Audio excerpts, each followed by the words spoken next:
Nah, perbedaan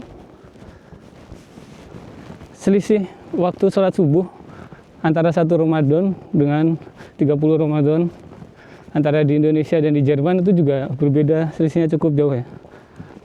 Kalau di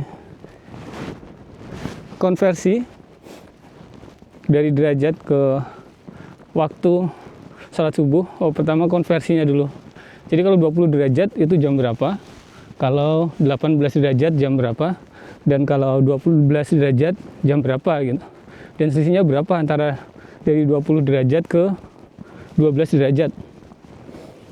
Kalau di Indonesia kan antara 20 derajat dengan 18 derajat. Misalkan Kemenag 20 derajat, Muhammadiyah 18 derajat waktu sholat subuhnya.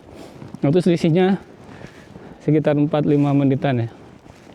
Sementara di Jerman, kalau pakai Liga Muslim Dunia 20 derajat misalkan, itu kalau pas tanggal 18 Februari atau 19 Februari, itu waktunya sekitar jam 5.51. Saljunya nangkring.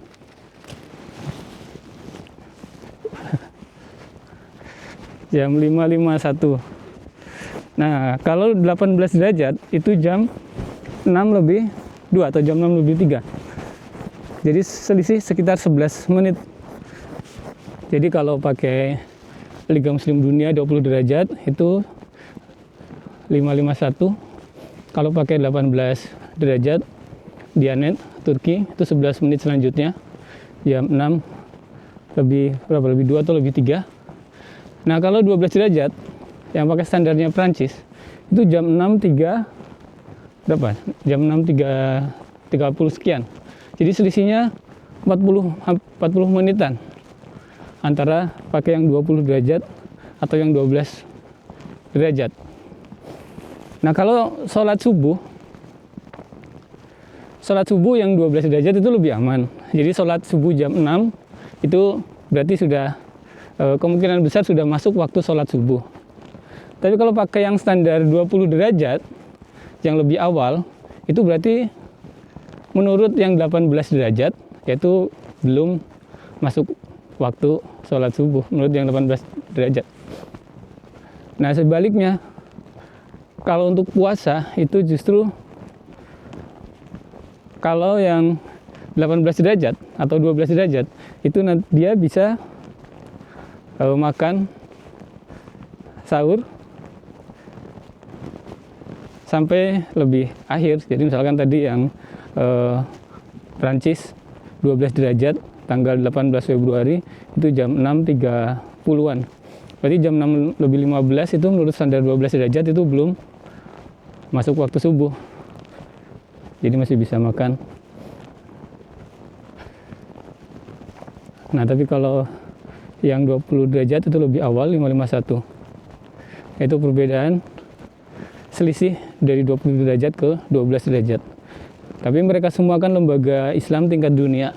Ada muftinya, ada yang telah memberikan fatwa dan mereka memang berhak berfatwa. Jadi untuk kita sebagai umat muslim biasa yang bukan mufti, bukan yang pemberi fatwa, maka kita ijtihadnya bukan berfatwa tapi ijtihadnya mengikuti fatwa yang mana gitu. Nah, setelah kita beristihad, setelah kita mengetahui ternyata dasar penentuan derajatnya seperti ini, ternyata kalau pakai derajat seperti ini waktunya jam segini gitu. Dan setelah kita mengetahui perbandingannya, kemudian kita beristihad, kalau gitu saya pribadi misalkan lebih cenderung ke derajat yang ini untuk waktu sholat subuh. Nah, maka kita ikuti bismillah dengan menggunakan standar itu secara konsisten, nggak ganti-ganti dan nggak berubah-berubah.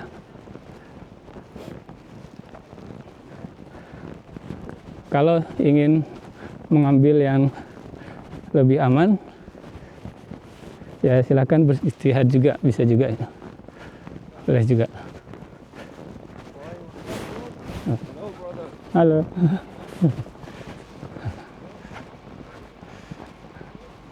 Halo brother katanya. sama-sama menikmati saljuan, bukan hujan-hujanan tapi saljuan.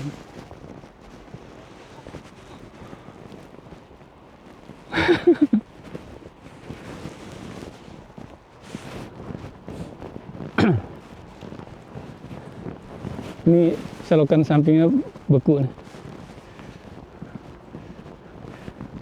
Oke, itu tadi mengenai konversi dari derajat ke waktu di Jerman seperti itu.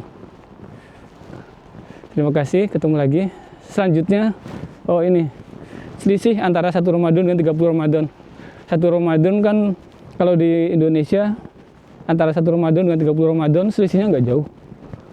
Paling sekitar berapa? 2-3 menit kalau nggak salah selisihnya. Misalkan dari jam 4.15 ke 4.17 atau tanggal satunya misalkan tanggal satunya 4.17, tanggal 30 Ramadannya 4.19, jadi gesernya nggak terlalu jauh. Kalau di Jerman bergesernya cukup jauh, dari hari ke hari itu bergeser sekitar 2 menit 3 menit.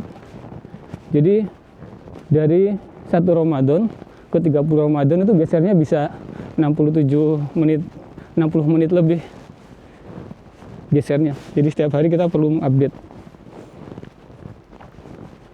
supaya tepat waktu sholat subuh maupun sholat maghribnya.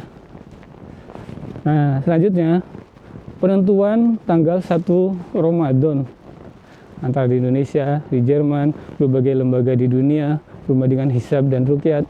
Hisab yang standar kriteria wujudul hilal dengan imkanul ruqyat, kemudian ruqyat lokal, global, dan kalender hijriah global tunggalnya Muhammadiyah yang terbaru dengan European Council for Fatwa and Research di Eropa dan termasuk yang diadopsi di Jerman. Itu insya Allah kita sampaikan di video selanjutnya. Terima kasih. Assalamualaikum warahmatullahi wabarakatuh.